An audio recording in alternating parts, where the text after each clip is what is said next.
Just while we're regathering, we've got a couple more of those alternative gatherings to describe and then answer any questions. One or two of you said you were going to put on what we're doing on social media, if that's your thing. So on the bottom of the paragraph is my Twitter and Facebook. One of the other advantages of having all of your names rhyme is that @KenLemBen wasn't taken on Twitter, shockingly. It's like nobody else in the world seems to have that combination of names. And if Facebook is your thing, facebook.com/KenLemBen. And on our website, when we try and give regular updates, most weeks, but every other week, let's say, on something to do with missional communities or whole life discipleship or the theme of where do we grow from here. And if you follow on Facebook or Twitter, if that is your thing, then whenever there is an update, it will say so and it will give a link to it. So if you want to follow it in that way, then please do. Sue, you were going to say something as well? I was.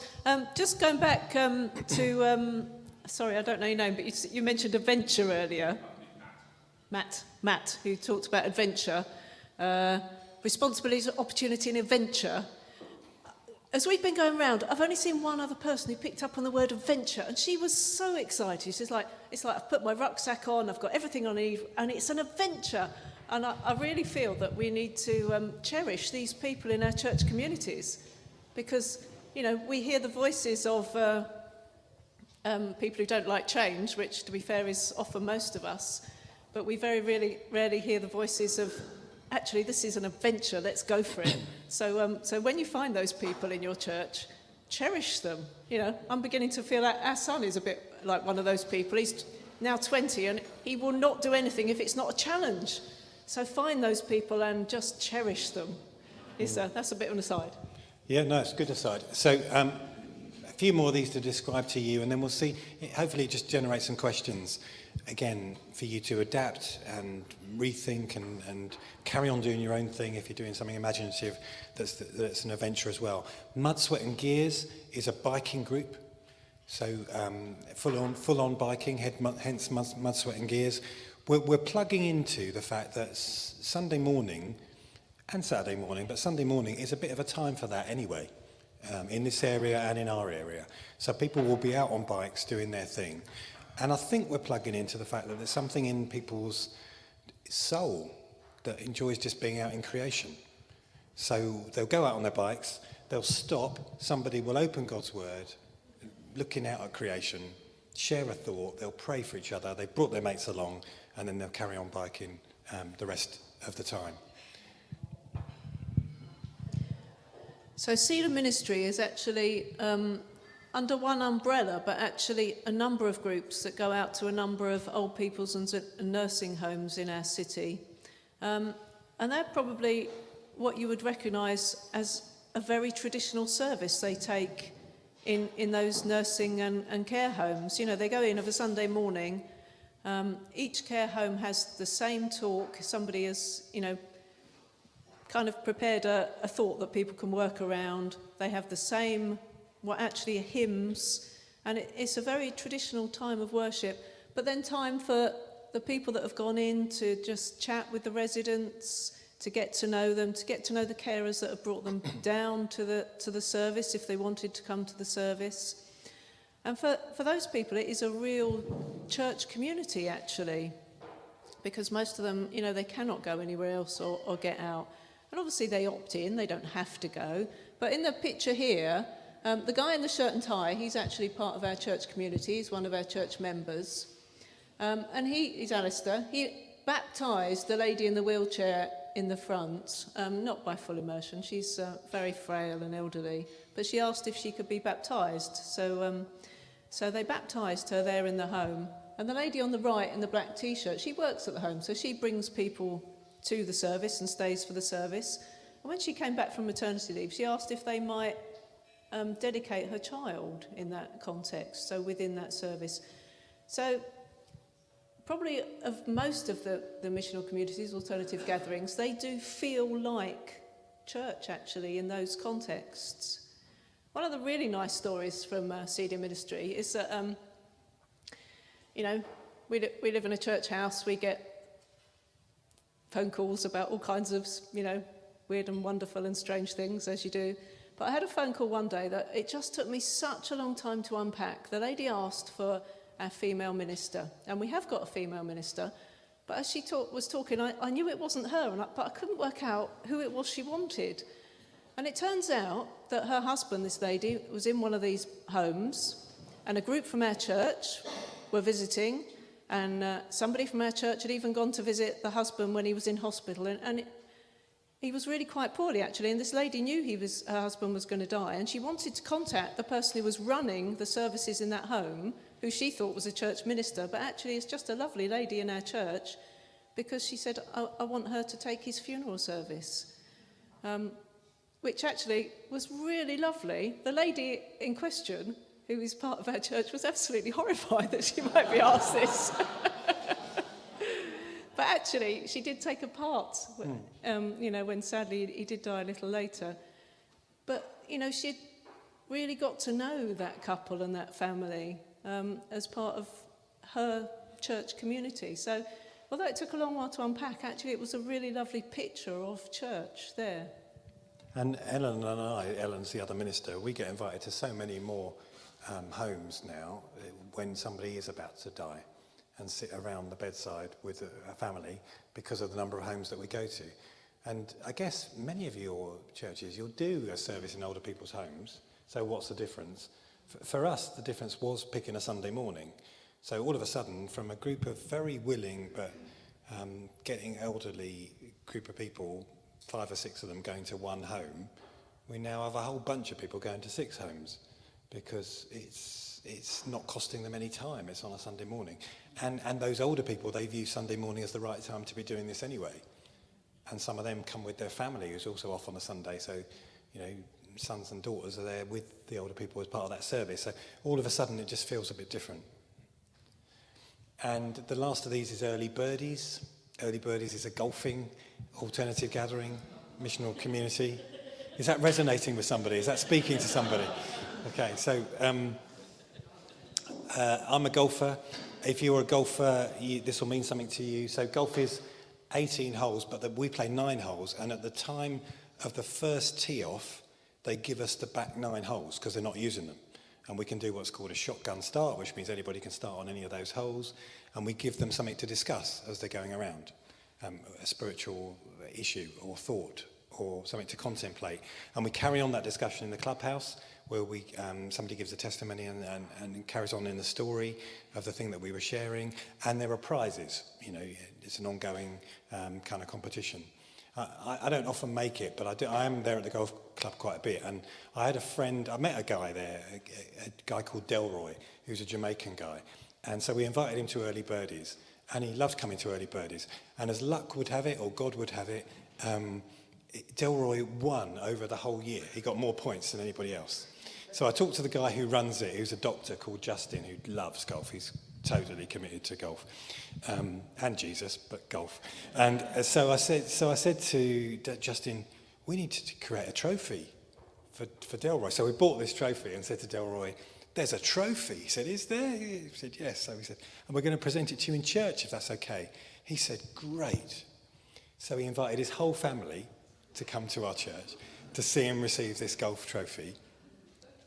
And they all come now, every week, pretty much every week, regularly come and view our church as part of their community. It wasn't particularly our aim that they would come to every Sunday service. Our aim is that people commit to and become more like Jesus.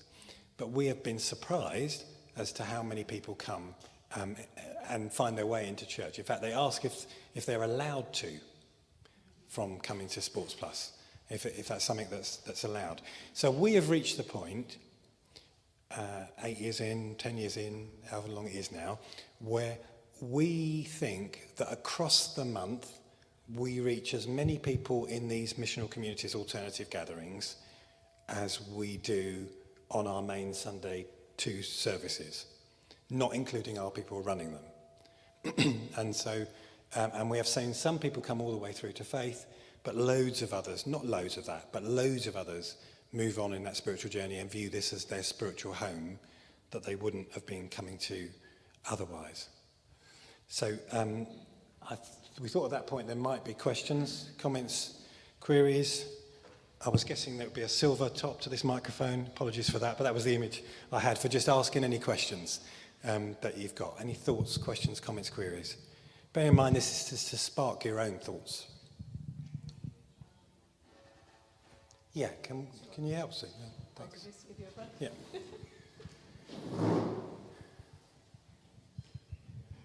Just in terms of some of your events happen at the same time, I would imagine, as your morning service. So how does that work out over the sort of the month? Or? Yeah, so apart from the Sunday lunch, and they're setting up during the Sunday service, they are all happening on a Sunday morning. And for our people, they're happening instead of those people coming to us on a Sunday morning. So now we insist on our people not doing more than one of those. So they are out for one in a month, and we think about 60% of our people are involved in one of these now, maybe 70. So you don't have to, you can still keep going to our Sunday service, which we're still trying to make credible and helpful and relevant. But that means that on any given Sunday, depending on the size of those, some are big, some are small, there could be a quarter of our people out. And that makes space for other people to come in, of course. But it's a big kind of pill to swallow whether Sunday morning is the right time. But for us, the gains massively outweigh the losses for it. Yeah. Other questions? Yes.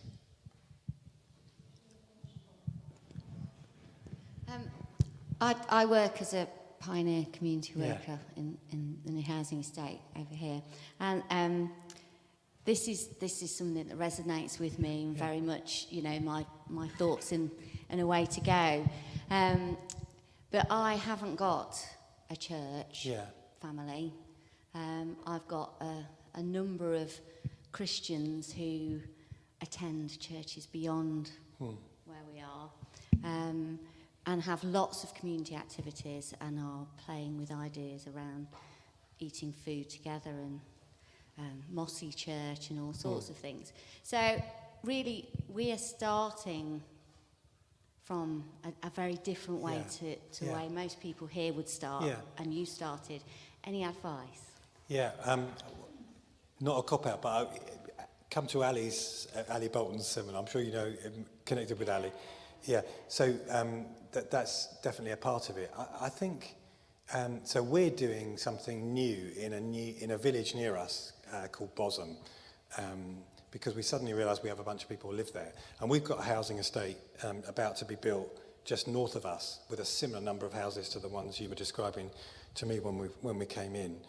And I think there are huge advantages and challenges to starting with a blank page. But so the thing we're asking our people in Bosham is, if we were to just create something, let's not work on our previous assumptions, that helps us in our discipleship journey and other people in their discovery journey, what could it look like? And you know, and no answers are wrong at this stage. And for us, I think it might look like a brunch there. So again, food, which is very biblical, lots of feasting. And it might involve, for us, some people doing an activity before that, like some people going for a walk and ending up at the brunch, and some people doing some things after that, like a discussion and chat. And it might involve a little bit of worship, as in traditional sung worship, but it might not for some if they've gone early. So I think the advice would be, I think it's fine to go for any of these alternative things. What we have learned is, if anything, set the bar high on the spiritual input rather than just the activity. Because if you set the bar high on the spiritual input and you think it was a bit heavy, it's relatively easy to lower the bar afterwards. If you set the bar low and just do the activity, and then you realise that was a bit too low, it's a little bit harder, quite a lot harder, to set the bar higher again. I think you then have to renegotiate with the people who've been coming and say, we've been doing this for a while, we're going to rebrand it, it's going to look like this. Otherwise, because you kind of want people to know what they're coming to, if they're coming to a walk or golf or whatever. So I think anything's up for grabs, not to do too many things, to try one or two, to have that thing in that paragraph about it being okay to try some things, and to ask the question, if we're going to disciple and introduce people, what could it look like? And then go big in the spiritual bit would be my advice. Thank you. Yeah, I'll hold the mic for you because... So this is very interesting, and obviously you're obeying the command to go.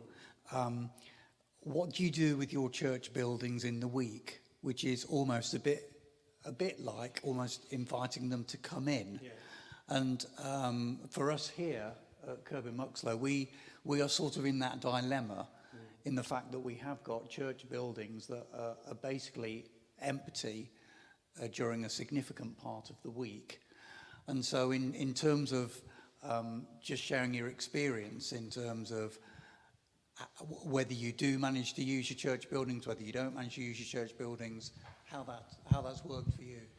Yeah, I think you should look at how many things you can do well and how you can give the building, whether it's an income generating thing or whether it's a community thing or both. There's no one model, one size fits all on any of this. We have a one size fits all Jesus, but not a one size fits all way of doing church. We have a busy church building. So we have a caretaker, and our approach, which I know is fairly unusual, is if it's a community use, and we try and only use community use, we give the building for free. So we give the building for free. They can make a donation if they want to, but we're blessed that we don't have to have the finance. It's not wrong for it to be income generating at all. But then that becomes our front line and our mission field when we do that. So we try and do that as well as we can. We run our own activities, including an Acorns activity. Do you want to say that, Sue? Yeah. Mess you around with the microphones. So we do have a thriving toddler group, which doesn't come under the banner of alternative gatherings, just because we have to make some separation, and it doesn't happen on a Sunday, it happens on a Tuesday.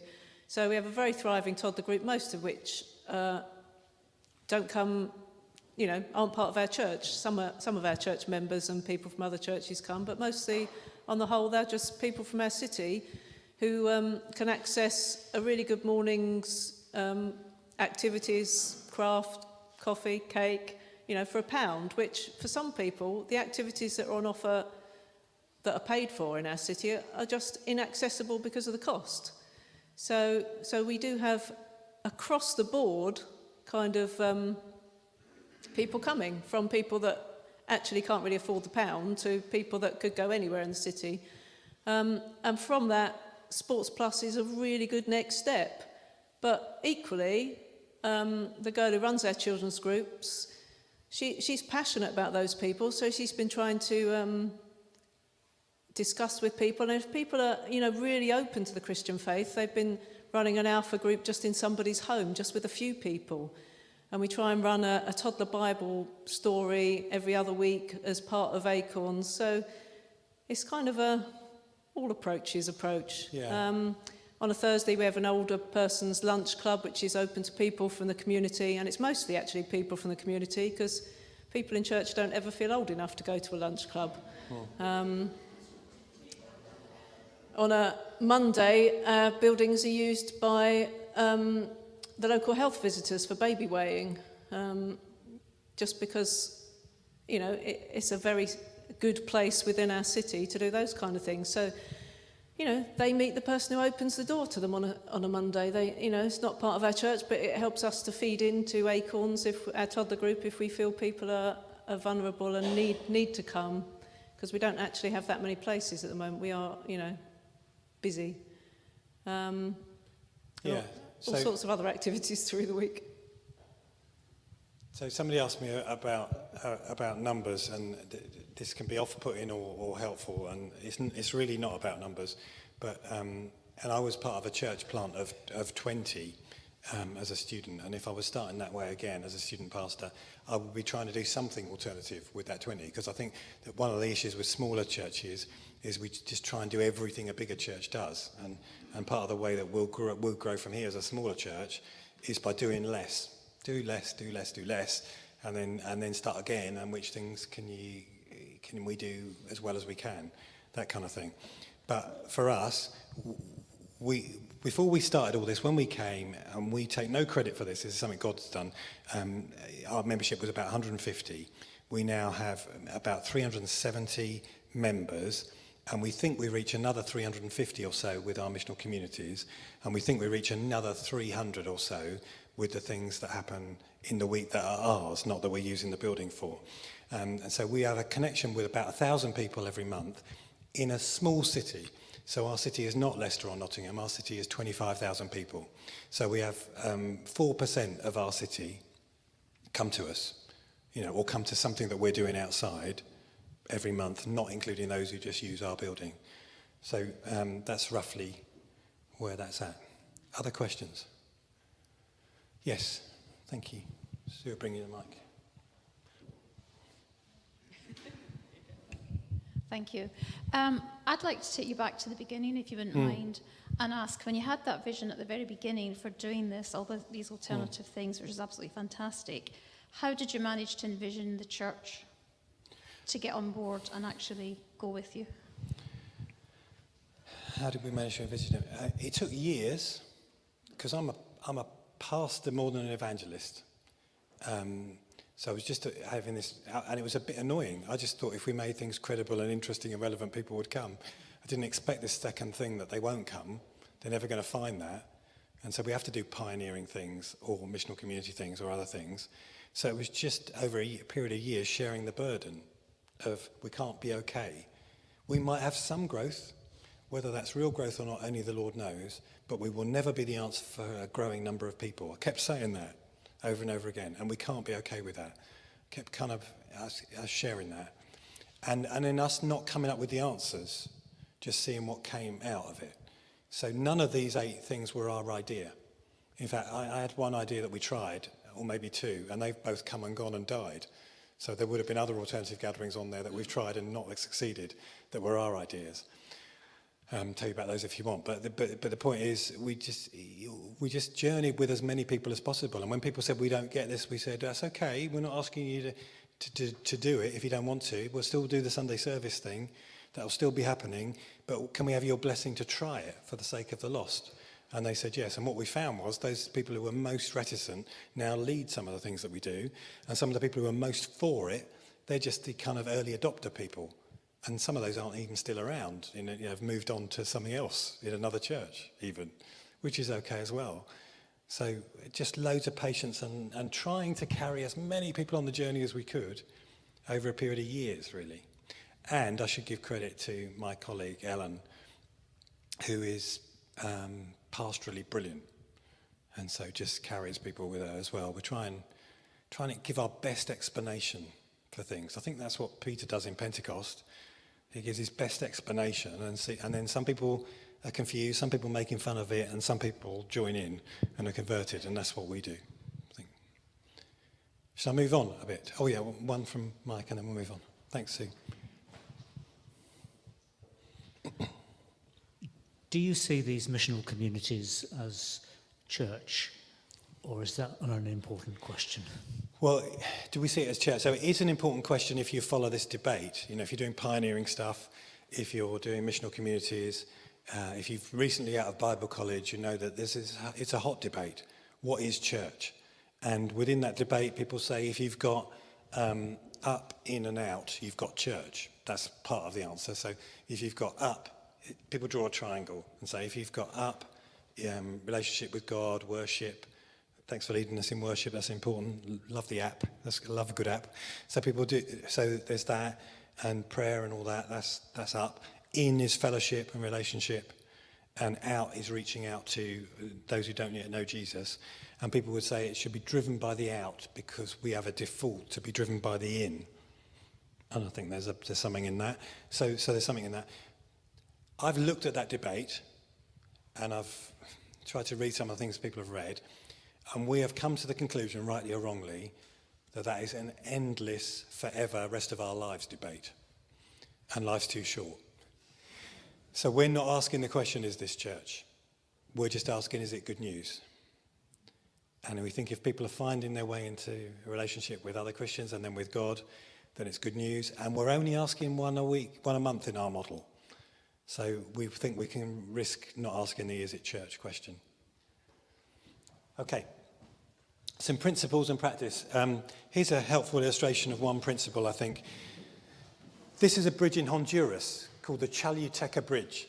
And it's used now by the engineers who built it, the Japanese engineers, as an illustration of how great their engineering is. But I want to use it as an illustration for the way that church can be, actually.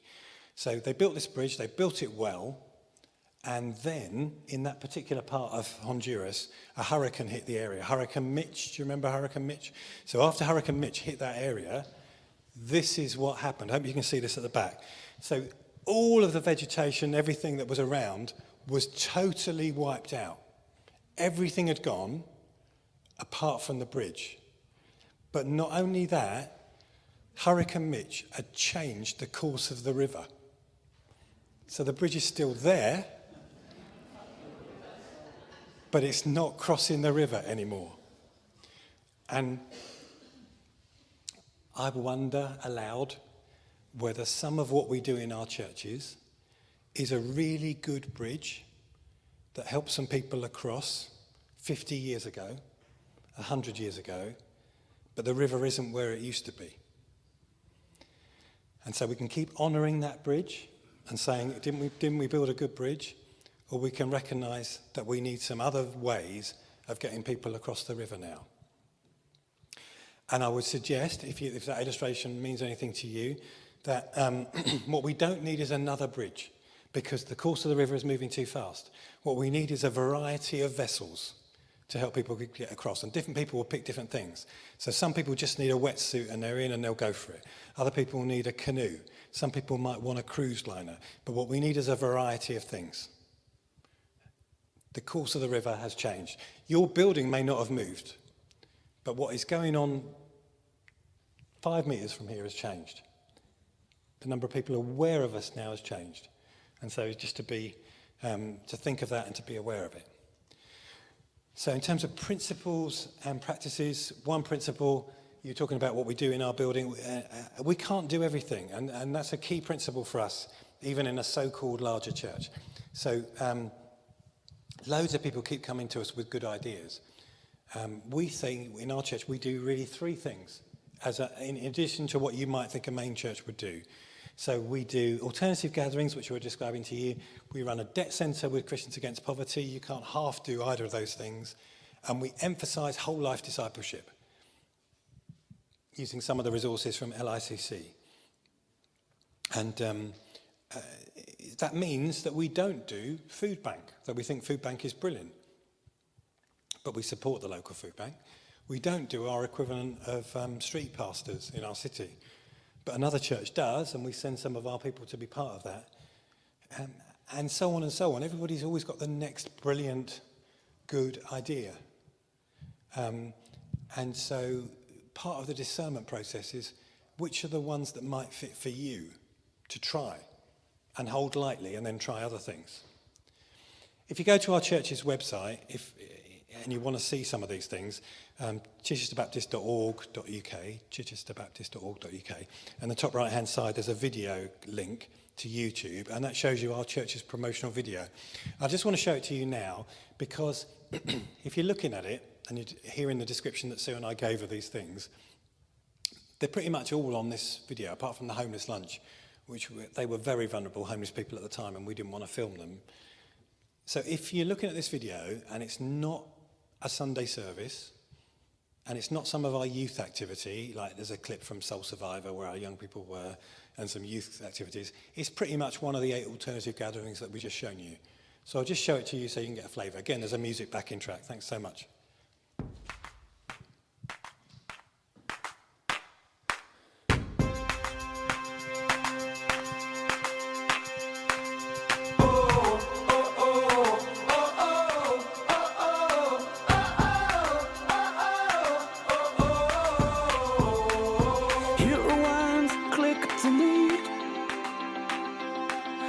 Face to face with the younger me.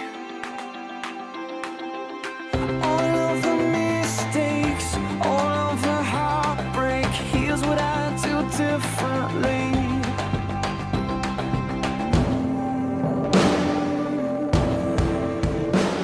I'd love like I'm not scared, give when it's not fair, live life for another, take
born in Wimbledon, and it's kind of my sport. But for a while, I couldn't play tennis, and so, had a baby. Her name was Pip, and I did, and I said, fine, that's all you can do, isn't it? Pray and invite. So I thought no more of it until I watched her hit a good shot, presumably. So I asked our people who run Sports Plus. She wouldn't have come to anything else that we do, well, because she didn't. Of things to bear in mind, and then ask us all to work on a particular illustration that would be very timely and relevant if you want to convey some of this to other people in your church. So this guy is, do you know who this guy is? Tony Campolo. He's speaking in Britain at the moment, I think in Newcastle or somewhere today. But you came here. Thank you for that. So Tony Campolo, I got involved in an email conversation with Tony somehow. Somebody gave me his email address and I stalked him. And I was asking him about these things, about missional communities, because he was writing about them. And he said, if he were me and he was in a traditional church, he would spend half of his time working at keeping going what we currently do and trying to do it well, and half of his time trying to do new and innovative and pioneering things for the sake of those who won't find their way into what we're currently doing. I'm not sure I do that, if I'm honest with you, because I'm a pastor and I keep gravitating back. I know I don't do it, actually. I keep gravitating back to keeping the current thing going. But if I spend 20% of my time on the new and pioneering things, that's still more than I would have done otherwise if Tony hadn't given that advice. Can anyone tell from that picture what stroke somebody is swimming there? Butterfly. Can anybody swim butterfly and swim butterfly well?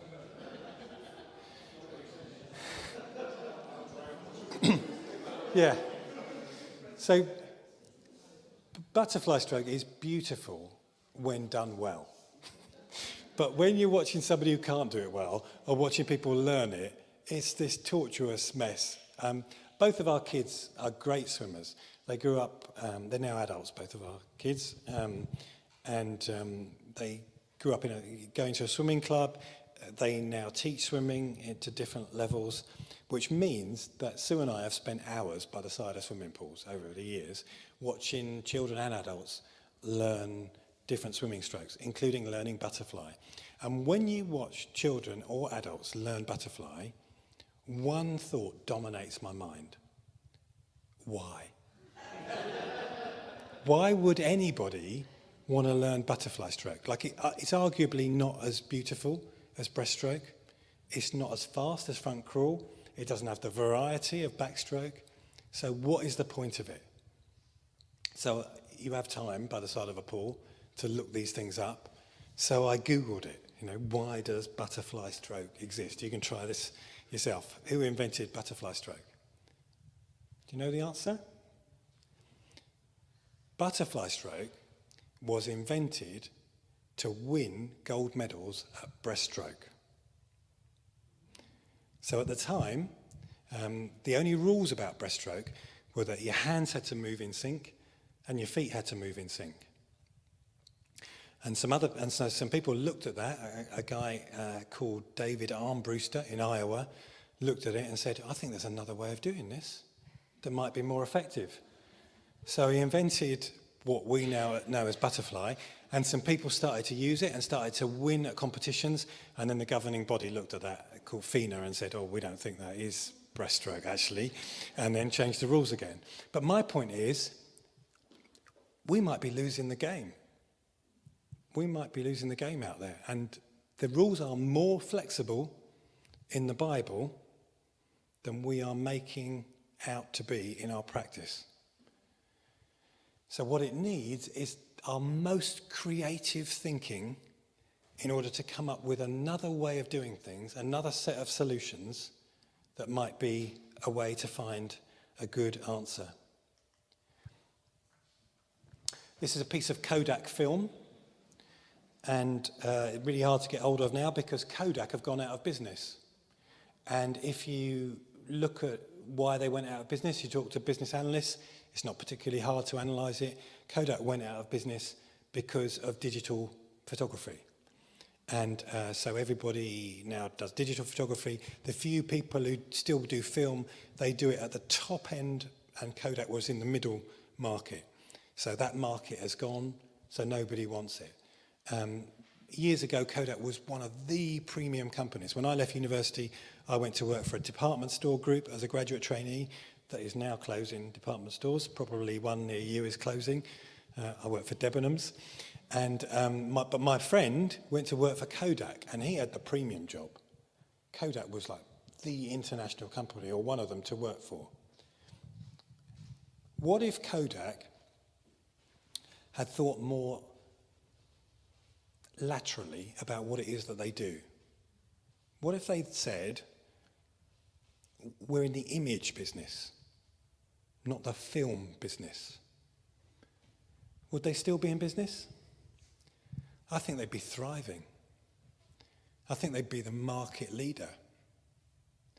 And I think they'd be the market leader because what history will show us is that Kodak had the first copyright on digital photography. They invented it. They owned it. And they looked at it and they said, it's not very good. People won't want it. And so they stayed with what they'd always done. They stayed with film. And other people took their license. It wasn't protected in a way that other people couldn't do it. And so now we can all take a picture. Some of you have done that today on our devices. But we can only do that because of digital photography. Kodak could have had that and had it first, but they thought too narrowly about what it is that they do. Could it be that we're doing that? Could it be that our churches do that? Surely it is. Did anybody have one of these? No. Can you know what it is? Do you know what it is? Minidisc. So Minidisc was in the news recently. One of a famous band had all their music hijacked. Radiohead. Did you see that on the news? So the band Radiohead, you can use this as a sermon illustration. People will think you're so cool. So Radiohead had their music hacked because they stopped storing it on Minidisc, thinking that might not be secure in the longer term, started storing it on a cloud. It got hacked. All of their back catalogue that they hadn't published of the work that they were, their pre-recordings, different versions of songs, and so on. The person who hacked it tried to bribe Radiohead. They said, you've got loads of fans, we'll sell it one by one to them, they will pay us thousands of pounds, or you can pay us X hundreds of thousands of pounds for the whole catalogue, we'll give it back to you. Radiohead then said, we're just going to give it to everybody if you've got it. So they've made it publicly available, and they said £18 for 18 days, for 18 hours of material, and the money will go to charity. So the person who's hacked it gets nothing. I love that. Anyway, but if they had been on Minidisc, they would have still had it secured. Minidisc was the first go at digital recording for the masses.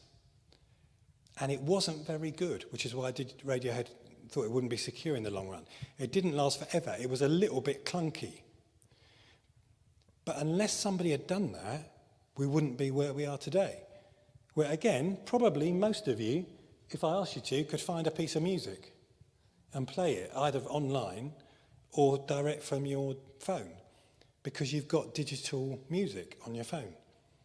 Now, we are not saying we have a nice model that is all sorted in what we do in our church. Maybe what we have is Minidisc in our missional communities.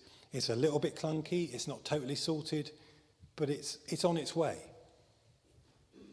And maybe what you'll do in your pioneering is missional in what you do in your housing estate will be Minidisc to begin with. It won't be sorted, but it'll be okay. And from there, you'll get somewhere. So here's what I want us to do by way of an illustration before lunch, which will be at 1 o'clock, and then we'll see what you've got after lunch.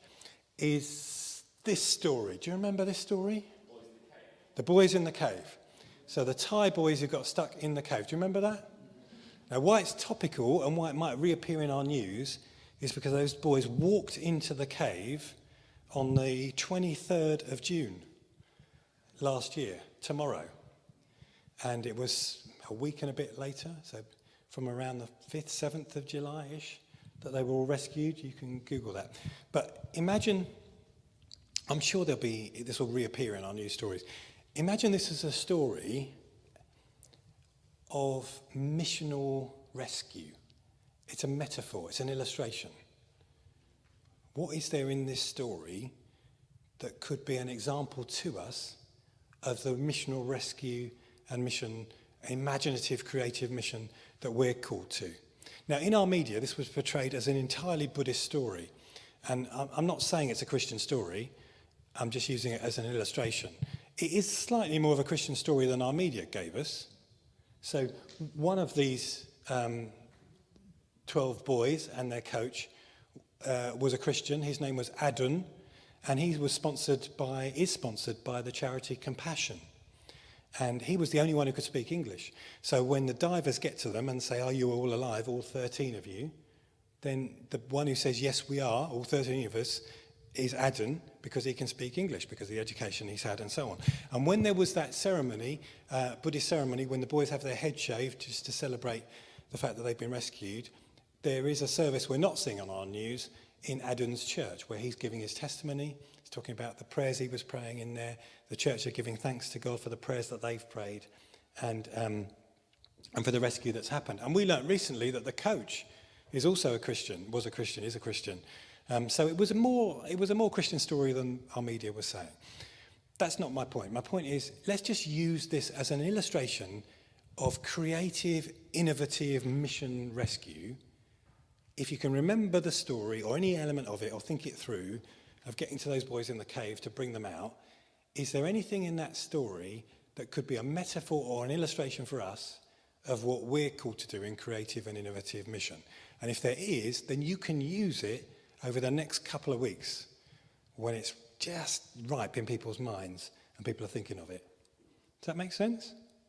So again, on your tables, unless they weren't inspiring enough, and then switch tables, on your tables for the next 10 minutes or so, and then after lunch, we'll see what you've got. So creative ideas for how this is an illustration of mission.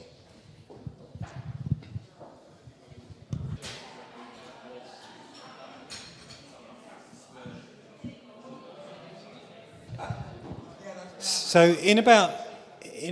you can be drawing these conversations to a close whenever you want to. We were just talking about arrangements for lunch and so on. You've been asked to bring lunch, and the time allocation is an hour for lunch. We were going to suggest, it's only a suggestion, that we make that 45 minutes for lunch and finish 15 minutes early. Sue and I will then still be here. We're in no rush. We're not trying to cut ourselves short. So if people want to stay and ask something one-to-one, we're around there for that time. Does that sound